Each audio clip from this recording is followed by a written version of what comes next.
Brought to you by Liberty Mutual Insurance. Only pay for what you need.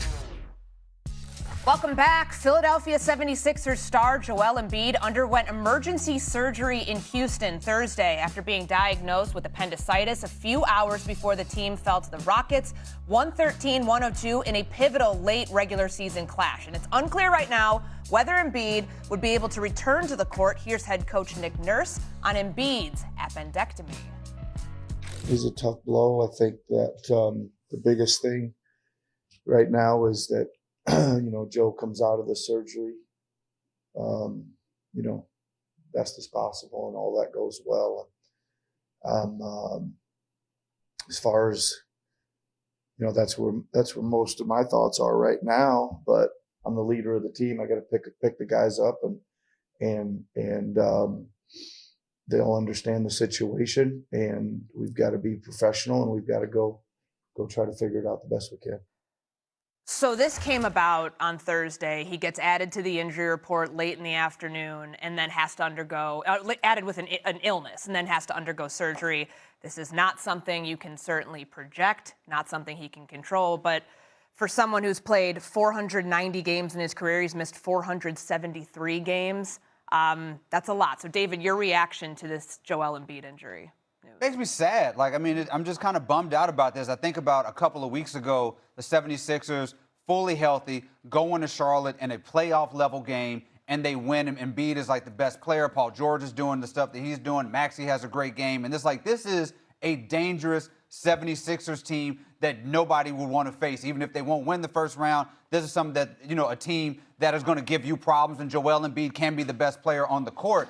But now we have something like, look at Joel Embiid. People have been made a lot of jokes and comedy about the injuries and talking about he's got all these knee problems. But an appendectomy is something different. Can't control that. And you look at the injuries that he's had just in the playoffs. He had Bell's palsy. He has this appendectomy, respiratory infection in 2019 when he took the Raptors to 7 games and Kawhi made that shot. He was like a plus 100 in that series when he played 2 orbital fractures and concussions.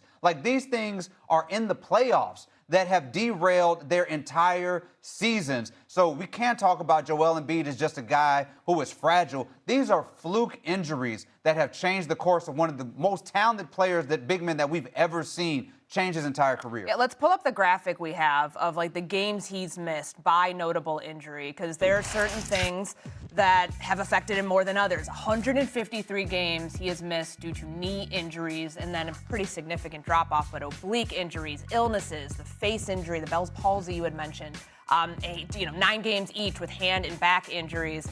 It's tough. It's tough, Vinny, because this is somebody who, at times, it's felt like his body has betrayed him in the biggest moments, and ultimately that ends up hurting the team, whether he controls it or not. He's going to go down as one of the most unlucky players in NBA history. You're going to have, the Grant Hills, the Penny Hardaways, the Derrick Roses, even Chris Paul to some degree, and you're going to say, man, we got a taste of what Joel Embiid. Once he got over that playoff thing, because there were years where he couldn't perform up to his regular season standard in the playoffs, but he's shaking that off more recently. He's played 96 games since that MVP season of 3 years ago. That's barely a season and a playoff run since.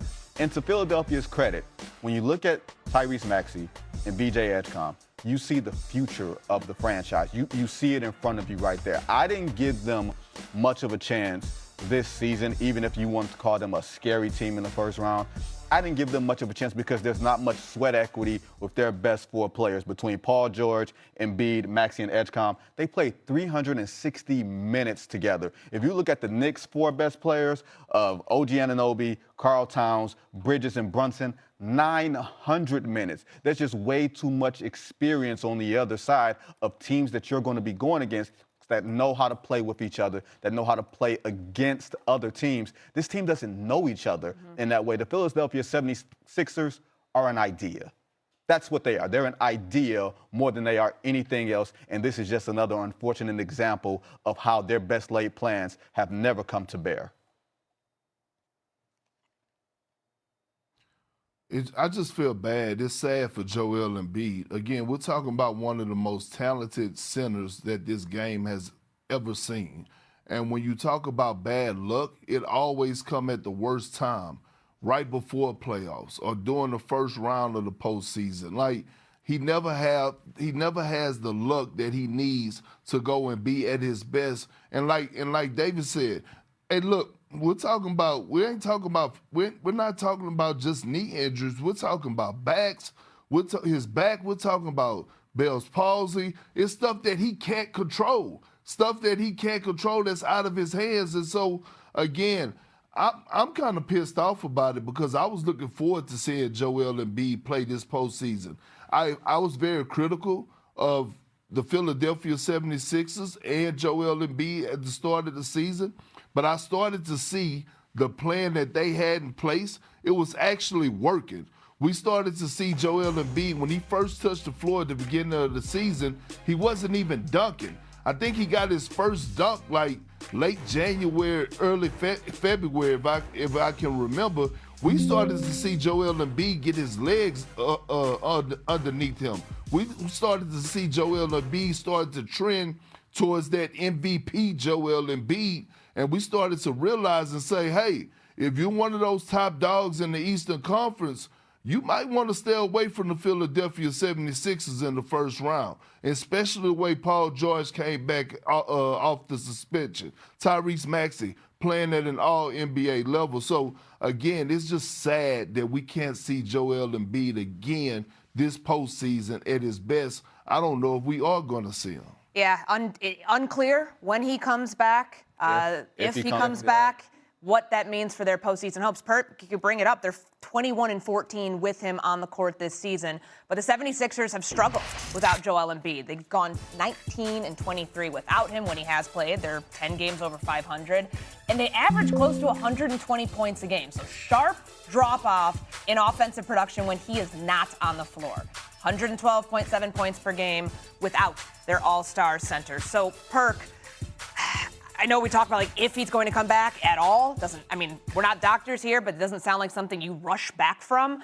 Are the 76ers playoff hopes cooked without him? Because right now it would line up to be the 76ers Magic in that 7-8 play-in game, and because Philly has the tiebreaker over Charlotte, they do close out the season with the Pacers and the Bucks, so I guess that could keep them in that spot. But are they do they have any hope in the postseason if they get into the actual tournament? Look, it's going to be hard for them to get into the postseason, to be honest, without Joel Embiid. I'm looking at the teams that are in the play-in tournament. When you talk about the Magic, right, although they've been having their highs and a lot of lows, you know, they still have that core group that could come together and get it done. And Paolo Banchero could be really dominant in that series. The Hornets, obviously, they have been one of the biggest surprises in the NBA, if not the biggest surprise. And the Miami Heat, we know Eric Spoelstra and that Heat culture, what they're going to bring. But again, when you talk, if they do get in, their first round exit, without Joel Embiid, but I'm just being real. I don't see the Philadelphia 76ers getting in without Joel Embiid being in the lineup. I don't see them making the playoffs. I just don't. Yeah, they have 2 easy wins coming up. I think what you said, Pacers, Bucks yeah. To end the season. I think those last 2 wins they're going to have this season. Like I just do not think that they're going to beat a Magic team or a Hornets team to get out of the play-in.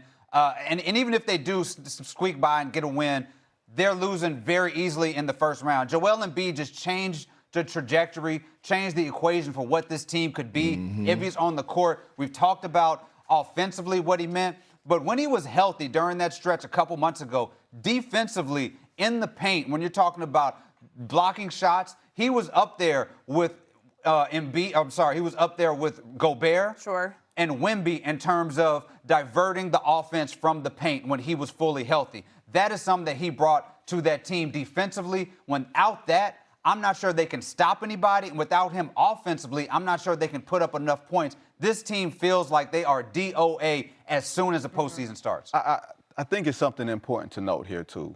When you have a player like Joel Embiid, as talented as he is, and we can all agree, generational talent, right? You can put up there from a talent standpoint with the Akeem Olajuwons, with the David Robinsons. But when you have a player who has such a checkered injury history, this is baked into the equation of team building. Like, you have to factor this in. If you're Daryl Morey, if you're Nick Nurse, that something like this can happen because it always happens. And then when, let's say you did go into a playoff situation with Joel Embiid if he's healthy, and you're playing every other day, and you can't plan out the rest days and everything else. And they've done a good job of ramping the minutes up, but it didn't seem like it was going to be a sustainable operation from the beginning because Joel Embiid is so hurt. And he's now entering the other side of 30. His contract escalates over the next few years up until 29. So this is what the future looks like for the Philadelphia 76ers. As long as they have Joel Embiid, it becomes it becomes a patchwork process around him. And I don't know how sustainable or successful that is if the first thing you're saying about them is if. Well, the problem was this was their best case scenario if you look about it before the appendectomy. Paul George had been resting for 25 games. Yes, it was an unfortunate situation, but he was resting. Embiid only played pretty much half the season, theoretically well rested going into the playoffs. They were peaking at the right time behind guys like Maxey and Edgecombe who were carrying them into the playoffs. Then you walk into it with your two best players rested and theoretically healthy, and even then, an appendectomy is what does it. He didn't tweak a knee. He didn't twist an ankle. It was something like that has derailed the season, which makes us feel even more unfortunate because this was best case scenario in terms of resting your best players going to playoffs. If theoretical best case scenario. Yeah. That sounds like you make something out of paper. A lot of hypotheticals, but that's the like I said, that's the Embiid world, and it was gearing up to all those hypotheticals lining up for this very one time, but it didn't happen. 49% of his team's games. That's how many Joel Embiid has missed since he was drafted in 2014. As it stands right now, the Philadelphia 76ers, 8th in the Eastern Conference. They would be in that 7-8 game with the Orlando Magic in a couple of weeks. All right, time for a quick take.